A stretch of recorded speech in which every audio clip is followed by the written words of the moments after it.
الرحمن الرحیم. بہت شکریہ. تمہید کے بغیر کوشش کروں گا 2 سے 3 منٹ میں جو ہے وہ اپنی گفتگو مکمل کر لوں. سید حجویر رحمہ اللہ بر عظیم پاک و ہند کے سب سے پہلے جلیل القدر صاحب تصنیف صوفی ہیں. آپ کی تعلیمات 5ویں صدی ہجری کے ابتدائی دور کی یادگار ہیں اور شریعت و طریقت کا حسین امتزاج ہے. اسی لیے ہر دور میں مشعل راہ رہی ہیں. ان تعلیمات کو 2 طرح سے بیان کیا جا سکتا ہے. ایک آپ کی اپنی کتب اور دوسرا آپ کی بے پناہ روحانی قوت و کشش، جس کا مرکز آپ کا مزار مبارک ہے، جہاں سے روحانیت کے پیاسے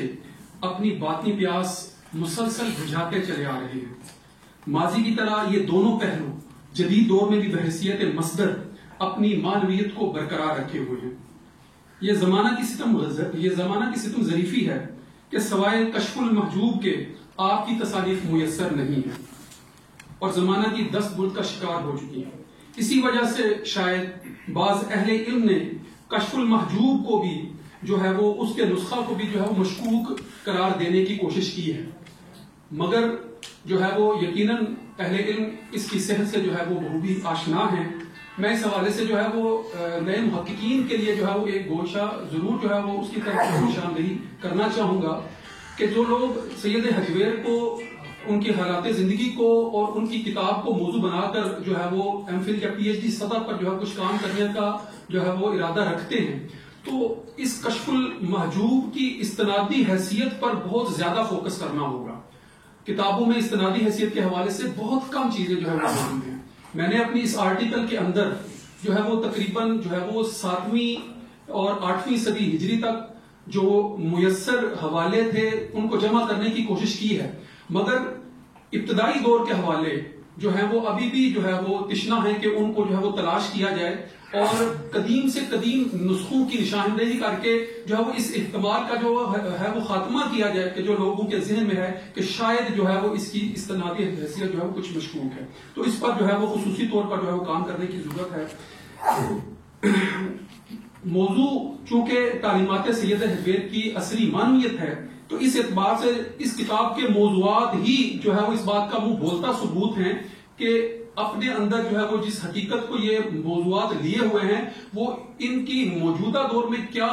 ضرورت ہے اس پر بہت زیادہ جو ہے وہ خود ہی اظہار کر رہے ہوتے ہیں. تو میں 1-2 چیزوں کو جو ہے وہ صرف ہائی لائٹ کروں گا کہ اس کتاب کے موضوعات پر جو ہے وہ سادہ سی نظر ڈالنے سے یہ بات واضح ہو جاتی ہے کہ اسبات علم و فقر، تعارف تصوف، آداب زندگی سے متعلقہ باب سے لے کر آداب سما اور رقص تک کے ہر باب کے بنیادی موضوعات آج بھی ویسے ہی تازہ، زندہ، معنی خیز اور منطقی انداز سے مزین و مرتب ہیں جیسا کہ لکھتے وقت ان کی ضرورت کو محسوس کیا گیا تھا. میرے نزدیک کتاب کے موضوعات کو مباحث کی دائمی حیثیت سید حجویر کی تدوین تصوف کے حوالے سے مجتہدانہ شان کی حامل ایک ایسی زندہ کرامت ہے جو 1000 سال گزر جانے کے باوجود آج بھی اپنی معنویت کو برقرار رکھے ہوئے ہے.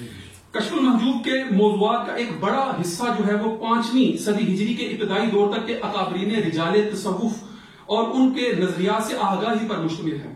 مشاہد نظام کی حکایات، احوال و واقعات اور رموز تصوف کو واضح کرنے والے لطیف نکات آج بھی اپنے اندر سالکان طریقت کے لیے بے پناہ کشش رکھتے ہیں اور علوم تصوف کی تدوین کے لیے بنیادی ماخذ کا کام دیتے ہیں. اس سلسلہ میں حضرت حجویری نے اپنی مجتہدانہ بصیرت سے بڑے لطیف پیرائے میں صوفیاء کے مراتب، احوال اور سلاسل کا تعین بھی فرما دیا ہے اور حسب موقع نقد و جرح کے ذریعے میدان تصوف کے اندر پیدا ہونے والی خرابیوں کی اصلاح کا کام بھی سر انجام دیا ہے. آپ رحمہ اللہ نے برملا جو ہے وہ صوفیاء کی حقیقت کو آشکار کیا اور سالکان طریقت کو جو ہے وہ نفسانی خطرات سے خبردار کیا. عالم کفر میں حق کا ایسا پرچار کیا کہ نہ صرف انسانیت کفر و جہالت سے باہر نکل آئی بلکہ سالکان حق گو آپ کی نسبت و توجہ سے معرفت الہی کے اعلیٰ مراتب میں بھی فائز ہو گئے.